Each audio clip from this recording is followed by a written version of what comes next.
नमस्कार, मैं हूं शिवा वर्मा। आप देख रहे हैं कार्यक्रम अपनी बात अपनों के साथ में क्राइम कर्स स्टूडियो में।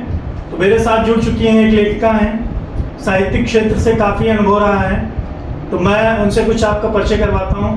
आपका स्वागत है मैम, थोड़ा सा परिचय आप जनता को दे दीजिए। मेरा नाम शरद सिंह शरद है और मैं काफ़ी समय से साहित्य की तरफ ही झुकी हुई हूँ और काफ़ी कुछ। सबसे पहले आप थोड़ा सा अपने बारे में तो आप बता ही रहे हो, थोड़ा सा आपका लेखन का जो सफर रहा है उसके बीच में जो परेशानियां हैं, जो चीज़ें आई हैं, थोड़ा सा शुरुआती दौर के बारे में। अगर सोचा जाए तो मैं लेखन का कार्य तो शायद 4-5 साल की रही होंगी तब से करती थी।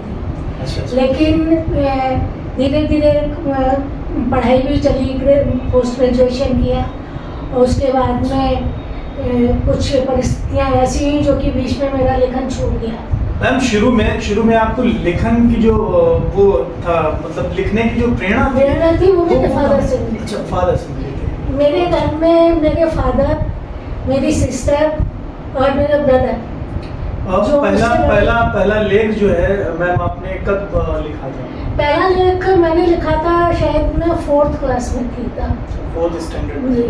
और 4th में भी मेरा जो एडमिशन हुआ था, तो क्योंकि मेरी एज बहुत कम थी और मेरे बड़े भाई साहब मुझे लेके गए थे एडमिशन कराने। आपके परिवार या आपके जो भी सहयोगी रहे हो, आपके दोस्त रहे हो, तो उनका कितना सहयोग रहा है आपके प्रोफेशन में?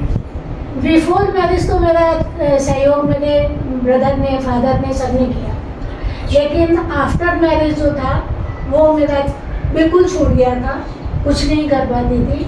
आपकी मुख्य लेखन की जो शैली है वो क्या है, थोड़ा दर्शकों को बताइए। मेरी लेखन की शैली जो है, एक तो कुछ तो अपने ऊपर ही मैंने लिखा है और ज़्यादातर सामाजिक लिखा है मैंने, और ज़्यादातर क्या कहना चाहिए, पूर्णतः मैंने सामाजिक ही लिखा है, चाहे वो कविताएं हो या उपन्यास हो या कहानियाँ हो, जो भी है। आज के समय में मैम आप सबसे ज़्यादा ऐसे कौन से मुद्दे हैं जो अपनी रचनाओं में सबसे ज़्यादा आप उनको दिखाती हैं? आज के समय में कुछ जैसे कोई भी टॉपिक जब मैं देखती हूँ किसी को, चाहे वो कोई जानवर ही हो, उसके साथ में कुछ हो रहा है या किसी व्यक्ति के साथ में कुछ इस तरह का हो रहा है जो कि नहीं होना चाहिए, तो उसको मैं कहानी के रूप में लाने की कोशिश करती हूँ। या उसके साथ में ऐसा भी होता है कभी-कभी, क्योंकि कभी ऐसा भी हुआ होगा जैसे कि आपको लेखिका होने के कारण बहुत सारी चुनौतियों का सामना करना पड़ा हो, या ऐसा कोई इंसिडेंस जो आपको कहीं न कहीं आपके मन में यादगार हो कुछ? तो ये ऐसी चुनौतियां तो मैंने बहुत झेली हैं। जब मेरे बिफोर मैरिज की जितना भी मेरा साहित्य था वो सारा डिस्ट्रॉय हो गया, कुछ भी नहीं है मेरे पास। और वो जब मैं कभी सोचती हूँ तो मतलब जो आपने जमा के रखा होगा, आपने जितनी मेहनत की थी, सब सारी चीजें हो गई नहीं, डिस्ट्रॉय हो गई। हाँ, सारी डिस्ट्रॉय हो गई। और उसके बाद में मैरिज के बाद तो फिर एक तरह से बिल्कुल डंप हो गया, कुछ भी नहीं हुआ। वो कहीं ना कहीं आपके दिल में वो कहीं ना कहीं चलता रहा।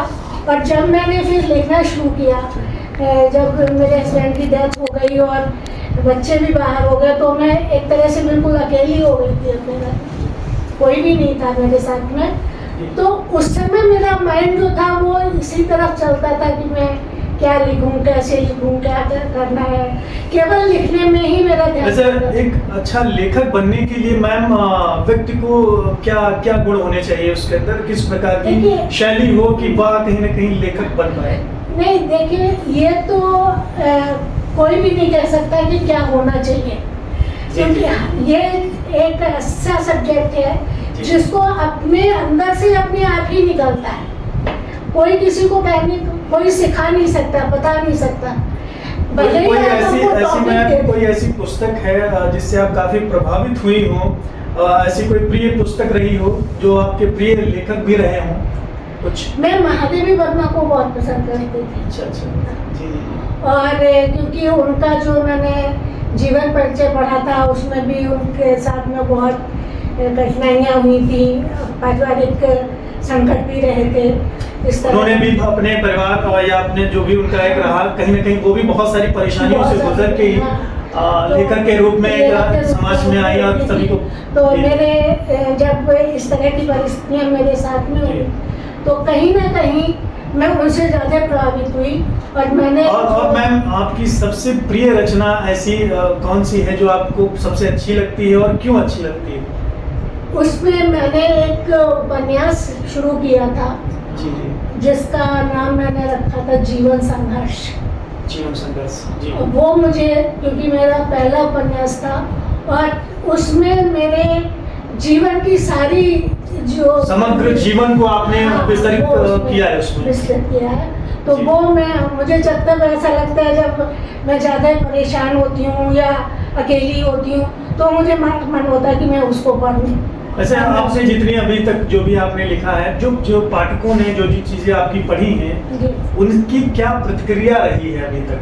अभी तक तो प्रतिक्रिया बहुत अच्छी रही है और उन्होंने चाहा भी है और ज़्यादातर। कोई यादगार अनुभव हो तो मैम आप शेयर कर सकती हैं। नहीं, ऐसा तो यादगार नहीं है, लेकिन हाँ मैं ये कह सकती हूँ कि जिस समय मेरी इस पुस्तक का लोकार्पण हुआ था और मैं सबके साथ में मंच पे खड़े होकर जब मैं बोली थी तो उस समय जो लोगों ने मुझे सपोर्ट किया था और जो एप्रिशिएशंस मिले आपको उस टाइम, तो वो मैं नहीं भूल सकती हूँ और मुझे हमेशा याद आता है जब भी मैं उस पुस्तक को देखती हूँ तो मुझे लगता है कि ये उस समय का था, मेमोरेबल मोमेंट था वो। जी जी जी, वो मुझे बहुत पसंद है। आपको क्या लगता है कि मैम आज की जो पीढ़ी है, जो कंटेंट आता है, जो बुक्स आ रही हैं, क्या लोग उससे दूर हो रहे हैं या कहीं ना कहीं उन चीज़ों को पसंद कम कर रहे हैं? पुराने जो थॉट्स थे, पुरानी बुक्स थी, उनको लोग ज़्यादा पसंद करते थे, ज़्यादा प्रीफर भी करते थे? देखिए ऐसा है, इसमें हर एक की अपनी अपनी रुचि होती है कि कौन किसको। लेकिन आज के समय में जो कहीं ना कहीं अच्छा जो रीडर है कहीं ना कहीं उसको अच्छा लगता है पढ़ना, तो पुराने कंटेंट में ज़्यादा दिलचस्पी होती है, नए कंटेंट में कम है। मैंने अभी तक जैसा देखा है, मैं समझती हूँ कि नया जो है वो लोग ज़्यादा पढ़ने का वो कोशिश करते हैं और चाहते हैं कि वो मुझे मिले। ये मैं इस बात से कह सकती हूँ कि मेरे खुद के बच्चे जो कभी वो नहीं पढ़ा करते थे वो मेरी किताबें पढ़ते हैं और लोगों की मुझे मिलती है। आपके हिसाब से मैम साहित्य जो है, साहित्य समाज किस तरह, मतलब किस दिशा में जो है अपनी चीज़ें दे रहा है? क्या भाव है, क्या प्रेरित कर रहा है समाज को? समाज को प्रेरित जो आज की विसंगतियां हैं, जिस तरह से समाज चल रहा है, कुछ महिलाओं के ऊपर या बच्चियों के ऊपर जिस तरह की वो चल रही हैं, उनके ऊपर मैंने देखा है ज़्यादा लोग लिखते हैं और कहीं ना कहीं वो उसमें खुद को भी देखते हैं कि ऐसा मेरे साथ भी हो सकता है या कभी हुआ है, तो उसको वो ज़्यादा लाना चाहते हैं। वो ये चाहते हैं कि मैं जो इस समय चल रहा है उसको सामने लाया जाए, जिससे कि जो विसंगतियाँ हैं वो खत्म हो और समाज महिलाओं के दृष्टिकोण से लिखी गई रचनाओं का साहित्य का क्या महत्व? ये महिलाओं के लिए जो साहित्य लिखा गया है या महिलाओं की विसंगतियों से प्रेरित होकर जो साहित्य लिखा गया है, उसमें बहुत कुछ ऐसा होता है जिसमें कुछ तो ये है कि मैं प्रेरणा देती हूँ कि जो महिलाओं की स्थिति है, कहीं ना कहीं घर में बहुत सारे ऐसे वाक्य हो जाते हैं जो कहीं ना कहीं उनको जीवन भर झेलना भी पड़ता है और ये परेशानियाँ होती हैं, उनसे वो निकल नहीं पाती हैं। क्योंकि एक सबसे बड़ी विडंबना हमारे समाज में ये है कि हमारे यहाँ महिलाएं जो हैं वो कह नहीं पाती हैं किसी को कि हमारे साथ में ऐसा हो रहा है। कहीं ना कहीं जो अपने अंदर जो रख लेती है, कहीं ना कहीं सबसे नहीं शेयर करती हैं। अब वो कहीं ना कहीं सैक्रिफाइस करती रहती हैं, सभी की सुनती रहती हैं। हाँ, सबकी सुनती है, तो वो जो करती है, वो जो लिखना चाहते हैं वो उस लेखन में उनका उतरता है। अच्छा, लेखन के अलावा मैम आपको किन किन चीज़ों में रुचि है? देखिए, लेखन के अलावा तो ऐसा है, थोड़ा सा राजनीतिक भी थोड़ा बहुत चलता है और अभी कुछ ही दिनों पहले मैं राजनीति में भी, एनसीपी में भी आई।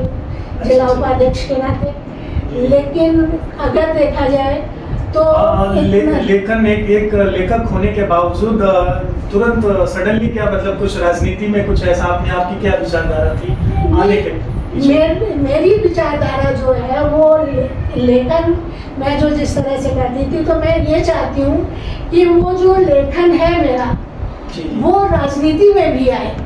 जिस तरह की परिस्थितियां हैं उनको मैं चाहे लिख के उसको प्रकट करूं या भाषण दे के प्रकट करूं, उन विसंगतियों को तो विसंगतियों से मतलब साहित्य को कहीं ना कहीं आप भविष्य में चीजें मतलब आप चाहते हो कि एक नई दिशा मार्गदर्शित हो, लोग प्रभावित हो उन चीजों से। और कहीं ना कहीं समाज में जितना ये सब फैल रहा है, परेशानियां हो रही हैं, लोग विचार जो है आज लोगों के बहुत डिफरेंट हैं पहले, और लोग पहले रिस्पेक्ट भी बहुत अच्छा सभी को देते भी थे। आज के समय में लोग कहीं ना कहीं नशे में ओतप्रोत हैं, और ये कहीं ना कहीं समाज में ये बहुत नीचे लेके जा रहा है युवा पीढ़ी को, और उनके विकास का सबसे बड़ा बाधा भी यही है। भाई आप घर पे टाइम से नहीं पहुंच रहे हो, तो कहीं ना कहीं आपके माता पिता परेशान होते हैं। तो ये कहीं ना कहीं युवा पीढ़ी एक जो है ना वो जो है आप चाह रहे हो कि वो साहित्य के माध्यम से और कहीं ना कहीं राजनीति के संपर्क में आके हम उन चीजों को मार्गदर्शित करें। जी आपका ये है, ठीक है मैम। और दूसरी चीज है, एक लेखक लेखिका में आप क्या मतलब बनना है किसी को, तो क्या सलाह देना चाहेंगे आप? कि मैं तो सलाह यही देना चाहूँगी, अगर बनना है लेखक या लेखिका कुछ भी बनना है तो आप अपने चारों तरफ का ये देखिए कि हमारे चारों तरफ क्या है। अगर समाज को लेके चलते हैं तो हमारे समाज में क्या चल रहा है, क्या विसंगतियां हैं या क्या अच्छाइयां हैं, उनको आप लेके अगर चलेंगे तो, क्योंकि वो समाज के ऊपर है, समाज में ही पैदा हो रहा है, तो लोग उसको पढ़ना चाहेंगे। नहीं बहुत अच्छा। अंत में एक लास्ट प्रश्न है हमारा, हमारे दर्शकों और पाठकों को क्या संदेश देना चाहेंगे मैम? मैं उनको बस यही कहना चाहूँगी कि आप कोई भी आप पे परेशानी आती है या कुछ भी होता है, अगर आप बोल के नहीं कह सकते हो तो आप लिख के कहिए। बहुत अच्छा लगा मैम, आपने जो है कीमती समय जो निकाला हमारे स्टूडियो में आके, बहुत अपना जो इन्फॉर्मेशन थी सारी आपने साझा की, इसके लिए बहुत बहुत धन्यवाद है मैम आपका।